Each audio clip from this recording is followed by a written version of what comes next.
Hi folks, back here with a little update on the Arrma Typhon. I've been running this for a wee while now. If you've watched the previous videos, you'll see that I've done quite a lot of mods on it. It starts off with the Typhon. It's kind of designed for racing. Team Lossy Racing's the idea behind it. So they've kind of built it for racing, but I kind of want it as a basher because if you've seen my other truck, the Kraton, this has been running for over a year and a half now, and I'm pretty much happy with where it's at. Changed a couple of bits since the last video on it.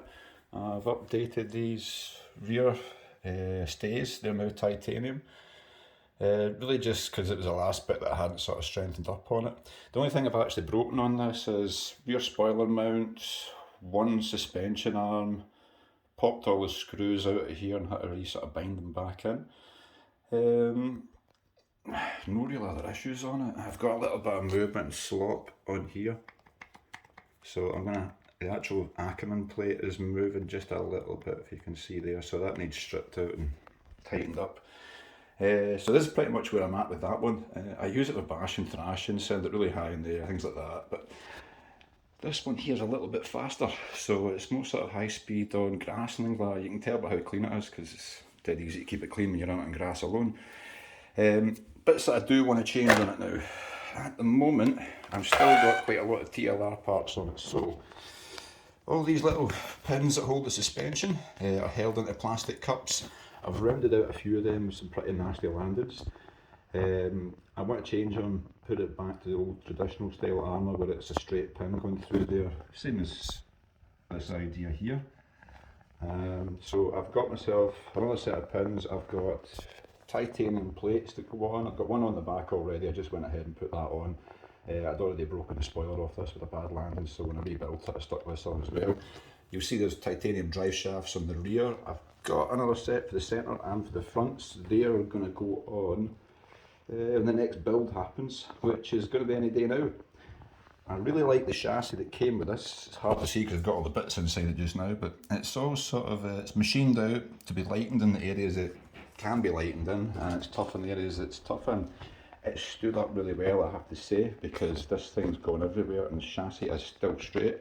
However, I'm aware that if I keep on doing what I've been doing, it's not going to stay straight too long. So, with that in mind, I'm going to upgrade it to something like where I've got the Kraton. Now, first thing I need to do, the chassis I've gone through on this, it's, if you can see there, it's the M2C chassis. It's 4mm thick, it's T6, 70-75 grade aluminium. I didn't go for the titanium one for this, like I did on this one. Simply one, because of weight is a little bit heavier, but that didn't really put me off. The thing that put me off on it was, he just didn't have any in stock, and I waited ages and ages and ages to get them. And at the end of the day I thought, nobody's ever really bent an M2C chassis this size anyway. It's rare. I'm sure somebody will email me or whatever and say I've bent one. But I'm going to go for this just now because I don't think I'll break it, I don't think it'll bend, I think it'll be solid enough. The other thing I've got to go on there, front titanium shock tower. That again, see on the Typhon, if you land upside down, there isn't a sort of, there's not a roll hoop like there is on the Kraton, and the body shell itself doesn't cover the top of the shock mounts or anything, so when this goes flying, it tends to land upside down and these take a battering. With them being titanium, they're about twice as strong as 70-75 grade aluminium. They're going to last a lot longer. And the good thing is, if it turns over upside down concrete, then I get to see some nice lovely white sparks. I've also got the M2C hinge pin mounts there, just because I use them on the Kraton, haven't had any issues with them, they've never snapped. I've snapped the suspension arm, they still stayed intact. Easy peasy, easy decision on that. Now I did have one wee issue on here. It may be to do with the flex on the chassis itself, but this motor sits a little bit higher off the chassis than it would normally do. So it loosened off. Now it didn't loosen here, it actually loosened the inner bolts, and it's done it twice. And it's not that I don't know how to tighten bolts up on there, because they're in really hard. They're in with blue Loctite on them. I know some people say use red Loctite, but I hate red Loctite. I've never had an issue with this one loosening off, and I think part of the issue, or part of the reason for that, is the motor in the Kraton with the little fan shroud actually sits on the chassis. You can see just where it's sitting on the plastic bit there. That seems to give it a little bit more strength. Like I say, having damaged this, nothing's really got loose on it. A couple of wee parts just to tighten here and there. But other than that, this thing's gone flying, landed upside down, on its nose, on its tail, on its roof. Everything's sort of staying together. Just the bits that are breaking, or the bits that I wanted to break. I don't mind breaking a suspension arm. They're cheap, they're easy to replace. I know a lot of people who put metal ones on here when they're upgrading, but I don't really like that idea because it makes this really strong. You're already mounting into a metal bulkhead here. If that's the case, then there is nothing to break, so you might break the suspension arm that's now metal, but you might also break that housing. And that housing's quite dear, but it's also really, really difficult to get to replace. You've got to strip every single thing down off it to do it. If it breaks, you usually tend to lose all your diff, your spacers, your drive shafts, the whole lot. When one of these breaks, you tend to just break the arm. Everything really sort of stays intact. When it's the back arm, you do sort of lose the drive shaft out of it, but they're easy to find. They're big, they're silver, not hard. But I'm sticking with the plastic arms on there just now. Let's say a lot of people have been upgrading to RPM arms. I'm not really finding a problem with the EXB arms that come from Arrma. And when I first ordered the truck, I ordered a few sets, so I've got a couple of sets of arms there. When I was using the Nero, I used to break arms literally every time I went out. On this, I'm driving it a lot harder and it's not breaking.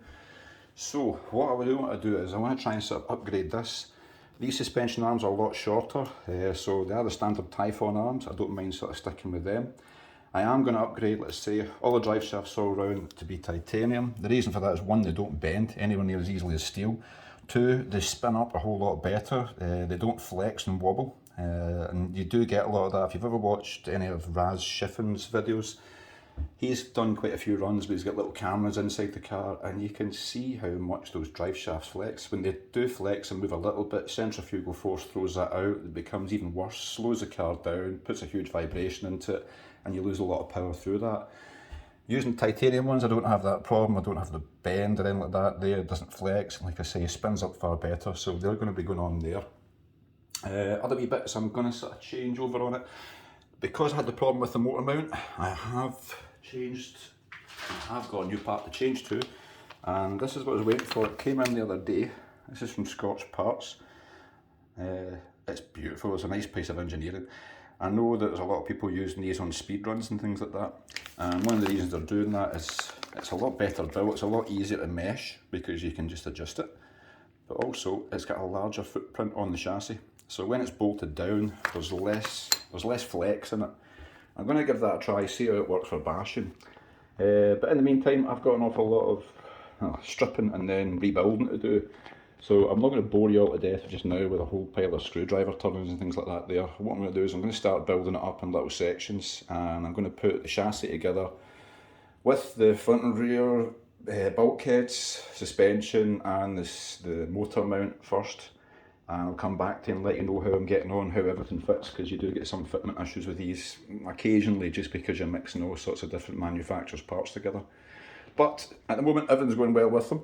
I'll get you a little update, probably the next week or so, a couple of weeks. If you do like what you see, please, please, please hit the like button, subscribe, hit the bell, you get a notification when I put one up. I don't do an awful lot of these videos, so don't expect to be annoyed by me. But if you like it, give us a thumbs up. Thanks so much for watching.